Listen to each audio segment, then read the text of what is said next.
కమ్మటి పెరుగు పచ్చడి ఎలా చేయాలో చూసేద్దామా మరి. ముందుగా బౌల్ తీసుకొని అందులోకి పెరుగు వేసుకొని రుచికి తగినంత ఉప్పు వేసి మంచిగా బీట్ చేసుకోవాలి. బీట్ చేసిన తర్వాత తగినన్ని నీళ్లు పోసుకొని మంచిగా కలిపేసుకొని పక్కన పెట్టేసుకోవాలి.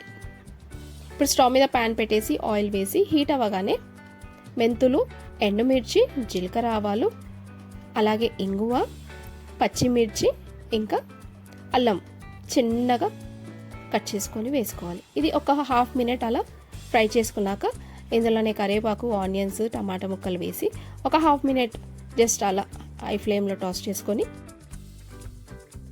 ఇందులోకి పసుపు ఇంకా కారం కూడా వేసుకొని కలిపేసి దింపేయడమే.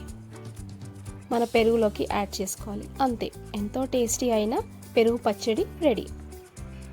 మీరు కూడా ట్రై చేయండి, చాలా డిఫరెంట్గా బాగుంటుంది.